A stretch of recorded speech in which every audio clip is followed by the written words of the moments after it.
जी students, अस्सलाम वालेकुम। My name is Mudassir नवाज़। आज आप डिस्कस करेंगे चैप्टर नंबर 11 से टॉपिक वाटर एंड फोटोसिंथेसिस। तो वाटर और फोटोसिंथेसिस जो है वो उसमें हम डिस्कस करेंगे कि वाटर का क्या रोल होता है, वाटर फोटोसिंथेसिस में क्या रोल प्ले करता है। तो इसमें सबसे पहले हम ये लिखेंगे कि जो वाटर है, वाटर वाटर फोटोसिंथेसिस में क्या प्रोवाइड करता है। जो वाटर है ये प्रोवाइड करता है दो चीज़ें। Water provide hydrogen and electron. ये दोनों क्या कर देती हैं, ये ऐड होती हैं किस में, कार्बन डाई में, और रिड्यूस कर देती हैं कार्बन डाई को किस में, इनटू कार्बोहाइड्रेट्स में। और कार्बोहाइड्रेट्स में किस फॉर्म में, C6, ठीक है, C6H12O6 में रिड्यूस कर देती हैं किसको जी, जो कार्बोहाइड्रेट होता है, ठीक है। तो कार्बोहाइड्रेट बना देती हैं, कार्बन डाई को रिड्यूस कर देती हैं कार्बोहाइड्रेट्स में। ये काम किसका है जी, वाटर का है। अब ये काम कैसे होता है, हमने इस बात को समझना है, पानी ये अपना रोल प्ले कैसे करता है। इसके लिए एक्सपेरिमेंट्स हुए जी। तो सबसे पहले जो एक्सपेरिमेंट किया गया वो किसने किया जी, वो 1930 के अंदर साइंटिस्ट था जिसका नेम था वैन नील। उसने एक्सपेरिमेंट किया, ठीक है जी। तो उसने एक्सपेरिमेंट से ये प्रूव करने की कोशिश की। 1930 के अंदर दो साइंटिस्ट थे जिनका नाम है वैन और नील। उन्होंने एक्सपेरिमेंट किया।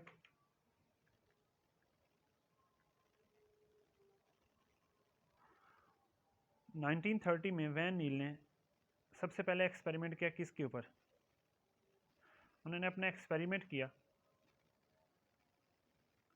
ठीक है जी। तो एक्सपेरिमेंट किसके ऊपर किया जी, एक्सपेरिमेंट किया प्लांट्स के ऊपर और किसके ऊपर, बैक्टीरिया के ऊपर। दोनों फोटोसिंथेसिस कर रहे थे। उसने देखा प्लांट जो हैं वो क्या करते हैं, ये use water and release oxygen, जबकि जो बैक्टीरिया हैं वो क्या करते हैं, दे यूज़ H2S। H2S यूज़ की और क्या रिलीज़ कर दिया, और रिलीज़ कर दिया सल्फ़र। तो उसे ये नहीं समझ आ पाई कि जो बैक्टीरिया को यूज़ करके कि जो ऑक्सीजन रिलीज़ हो रही है वो कहाँ से हो रही है। इससे ये साबित हुआ कि अगर पानी की जगह H2S यूज़ कर रहे हैं तो सल्फ़र रिलीज़ कर रहे हैं, और ये H2O यूज़ कर रहे हैं तो ऑक्सीजन रिलीज़ कर रहे हैं। इसका मतलब पानी हाइड्रोजन और क्या दे रहा है, इलेक्ट्रॉन दे रहा है। इसे बाद में फर्दर साइंटिस्ट ने अप्रूव किया, ठीक है जी, 1940 के अंदर। ये बात याद रखनी है कि फर्दर एक्सपेरिमेंट्स कब हुआ जी, 1940 के अंदर साइंटिस्ट ने इस बात को प्रूव किया। साइंटिस्ट ने ये काम किया कि 1940 में ऑक्सीजन के आइसोटोप्स यूज़ किए। जो नेचुरली पाया जाता है वो है ऑक्सीजन 16, जो उन्होंने इस्तेमाल किया वो क्या, ऑक्सीजन 18, ठीक है जी। तो उन्होंने दो आइसोटोप्स इस्तेमाल किए, ऑक्सीजन 16 और ऑक्सीजन 18। इससे भी क्या बनाया, लैब के अंदर वाटर तैयार किया जो नेचुरल वाटर है। इसके अंदर उन्होंने खुद आर्टिफिशियली लैब के अंदर वाटर तैयार किया। अब उसने प्लांट्स के ग्रुप बना दिए, ग्रुप 1 और ग्रुप 2। तो प्लांट का जो ग्रुप वन था प्लांट्स का, उसको कार्बन डाई दी, पानी दिया, ठीक है। साथ उसे क्या मिली, लाइट। उसने क्या की, फोटोसेंसिस, C6H12O6 बनाया, साथ ऑक्सीजन रिलीज की। ग्रुप 2 में भी यही कुछ हुआ, कार्बन डाई, पानी, साथ क्या रिलीज हुई, C6H12O6 और ऑक्सीजन रिलीज होगी। ग्रुप 2 ने भी ऐसे किया। बस ग्रुप 1 में जो उसने पानी इस्तेमाल किया वो 18 वाला था, ग्रुप 2 में जो उसने पानी इस्तेमाल किया वो 16 वाला था, और कार्बन डाई कौन सी थी, 18 वाली थी। अब उसने देखा ग्रुप 1 में पानी उसने इस्तेमाल किया 18 वाला, तो जो ऑक्सीजन रिलीज हो रही थी वो 18 वाली थी। तो 18 वाला पानी था, इसलिए ऑक्सीजन कहाँ से आई, पानी से। इसका मतलब पानी ने क्या किया, अपने हाइड्रोजन यहाँ से उठाया, कार्बन डाई में डाले और कार्बन डाई को रिड्यूस कर दिया किसमें, ग्लूकोज में। दूसरे में उसने देखा जो ऑक्सीजन रिलीज हो रही है वो 16 वाली है। तो जो यहाँ भी वही हुआ कि पानी ने अपना क्या ऐड किया, हाइड्रोजन, किसके अंदर, कार्बन डाई रिड्यूस होकर किस में कन्वर्ट हो गई, कार्बोहाइड्रेट में। जो पीछे बचा ऑक्सीजन वो ऐसे बाई प्रोडक्ट रिमूव हो गया। तो इससे साबित हुआ कि हमेशा जो ऑक्सीजन रिलीज हो रही है वो कहाँ से आ रही है, वो कहाँ से आ रही है, वो पानी से आ रही है। ठीक है जी, तो ये बात साबित होगी। अब ये हाइड्रोजन कार्बन डाई में कैसे ऐड होता है, ये किसकी मदद से ऐड होता है, ये ऐड होता है किसकी मदद से, हम आगे डिस्कस करेंगे डिटेल में। तो ये किसकी मदद से ऐड होता है, ये ऐड होता है किसकी मदद से जी, ये जो हाइड्रोजन है ये यहाँ से जाता है किसके अंदर, NADP के अंदर, और NADP को कन्वर्ट कर देता है NADPH2 में, NADPH2 इसको पहुंचा देते हैं किसके अंदर, कार्बन डाई के अंदर, और दोबारा NADP बन जाते हैं। तो NADP बनता है, इस दौरान इसके लिए ATP आके इसको एनर्जी प्रोवाइड करती है। ठीक है, इसका मतलब NAD जो बनता है वो यहाँ से हाइड्रोजन लेकर कार्बन डाई में ऐड कर देता है। ठीक है, तो इसका मतलब NAD के पास कार्बन डाई को कौन सी रिड्यूसिंग पावर होती है, ये कार्बन डाई को क्या कर देता है, रिड्यूस कर देता है, इसके पास कार्बन डाई को रिड्यूस करने की पावर होती है।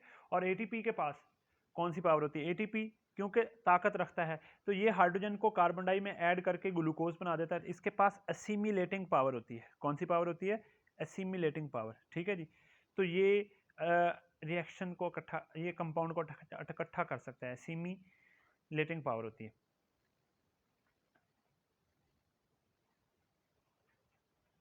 इस तरह से जो रोल ऑफ वाटर डिस्कवर हुआ। अब ये दोनों कैसे काम करते हैं ये आपको इंशाल्लाह नेक्स्ट लेक्चर में डिस्कस हो जाएगा, नेक्स्ट लेक्चर में समझ आ जाएगा। नेक्स्ट चलते हैं जी, नेक्स्ट हमारा टॉपिक है फोटोसिंथेटिक पिगमेंट्स। ये फोटोसिंथेटिक पिगमेंट्स क्या होते हैं जी, हम इनको डिस्कस कर लेते हैं, ये कैसे काम करते हैं फोटोसिंथेटिक पिगमेंट्स। ठीक है जी, तो फोटोसिंथेटिक पिगमेंट्स एक्चुअली क्या होते हैं, these are the coloured compound. Photosynthetic pigments क्या कहा जाता है जी, these are the coloured compound, ये कोई ना कोई कलर रखते हैं, colored compound organic in nature that absorb, जो जज़ब करते हैं किस चीज़ को, रोशनी को। अब रोशनी कौन सी होती है, बहुत सारी होती है, तो दैट अब्जॉर्ब विजिबल लाइट, सिर्फ किस रोशनी को जज़ब करते हैं, विजिबल को, विजिबल रेंज ऑफ लाइट। तो ऐसे ऑर्गेनिक कंपाउंड जो कलर्ड होते हैं और विजिबल रेंज ऑफ लाइट को जज़ब करते हैं उसे नाम क्या देते हैं, पिगमेंट्स। क्या नाम देते हैं, पिगमेंट्स। अब लाइट बहुत तरह की होती है, विजिबल लाइट कौन सी होती है, अब सवाल ये पैदा होता है, ठीक है ना जी, कि विजिबल लाइट कौन सी होती है। ठीक है, तो हम विजिबल लाइट को डिस्कस करेंगे पहले। ये विजिबल लाइट, ऐसी लाइट जो किसी चीज़ पर गिरे और उस चीज़ का इमेज वाज़ह कर दे, उसे नाम देते हैं विजिबल लाइट। मसलन विजिबल लाइट की जो रेंज होती है बेटे वो होती है 380 नैनोमीटर से लेकर 750 नैनोमीटर तक। इसमें मुख्तलिफ कलर होते हैं, उनको लिखा जाता है विब, गे और violet, Indigo, blue, green, yellow, orange और रेड। ये मुख्तलिफ कलर होते हैं इसके अंदर। ठीक है जी, तो ये विजिबल लाइट के अंदर कलर्स को इस रेंज में लिखा जाता है। अब यहाँ पिगमेंट्स कौन कौन से हैं जो इस लाइट को जज़ब करते हैं, हम पिगमेंट्स की एग्जांपल देते हैं। एग्जांपल दे रहा हूँ पिगमेंट्स की, कौन कौन से पिगमेंट्स हैं जी जो मुख्तलिफ कलर की रोशनी को जज़ब करते हैं। तो उसमें मेनली आप आज तक पढ़ते हैं क्लोरोफिल, एक पिगमेंट है, बैक्टीरिया के अंदर पाए जाते हैं। इस तरह कैरोटीनॉइड्स प्लांट्स के अंदर पाए जाते हैं। बैक्टीरिया के अंदर जितने भी पिगमेंट्स होते हैं चाहे वो क्लोरोफिल हो या कोई भी हो, सबको नाम देते हैं बैक्टीरियोफिल। क्या नाम देते हैं जी, बैक्टीरियोफिल। ठीक है, तो बैक्टीरिया के अंदर जितने भी पिगमेंट्स पाए जाते हैं उन सबको नाम क्या देते हैं, बैक्टीरियोफिल्स। ठीक है, तो यहाँ हम इन पिगमेंट्स के बारे में डिस्कस करेंगे। सबसे पहले हम डिस्कस कर लेते हैं क्लोरोफिल और कैरोटीनॉइड के दरमियान डिफरेंस। लेकिन उससे पहले मैं आपको एक चीज़ समझा दूं, बुक में एक डेफिनेशन दी हुई है, स्पेक्ट्रोफोटोमीटर क्या होता है जी। अब स्पेक्ट्रोफोटोमीटर क्या होता है,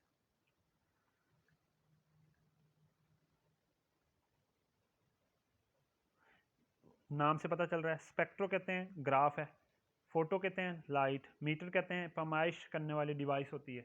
तो स्पेक्ट्रोफोटोमीटर क्या है, स्पेक्ट्रोफोटोमीटर इज अ डिवाइस, ये डिवाइस क्या होती है, यूज, इस्तेमाल होती है, device which is use to measure relative, relative किसे कहते हैं, कंपैरिजन में, मसलन इसकी कितनी है तो उसकी कितनी है, क्या relative abilities of different pigments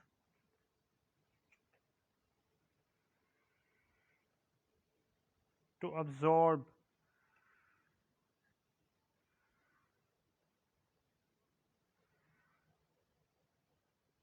different wavelength, lambda का मतलब क्या है, वेवलेंथ ऑफ लाइट। ये डिवाइस है जो क्या होती है, इस्तेमाल होती है, it is use to measure, पैमाइश करने के लिए रिलेटिव एबिलिटीज, एबिलिटीज किसे कहते हैं जी, सलाहियत को कहते हैं, ठीक है, ऑफ डिफरेंट पिगमेंट्स, मुख्तलिफ पिगमेंट्स की, मुख्तलिफ पिगमेंट्स की कितनी एबिलिटी है to absorb different wavelength of light, कौन सा पिगमेंट किस वेवलेंथ ऑफ लाइट को कितना जज़ब करता है, इस चीज़ को चेक करने के लिए जो हम इस्तेमाल करते हैं क्या डिवाइस, उस डिवाइस का नाम क्या है जी, स्पेक्ट्रोफोटोमीटर। क्या नाम है जी, स्पेक्ट्रोफोटोमीटर। स्पेक्ट्रोफोटोमीटर से जो हमें ग्राफ हासिल होता है उस ग्राफ को हम नाम देते हैं अब्जॉर्प्शन स्पेक्ट्रम। क्या नाम देते हैं, अब्जॉर्प्शन स्पेक्ट्रम।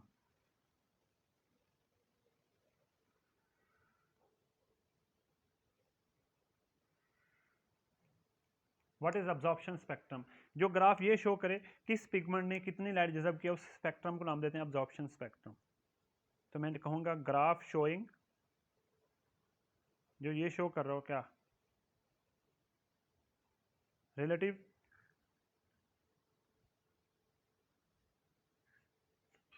Abilities of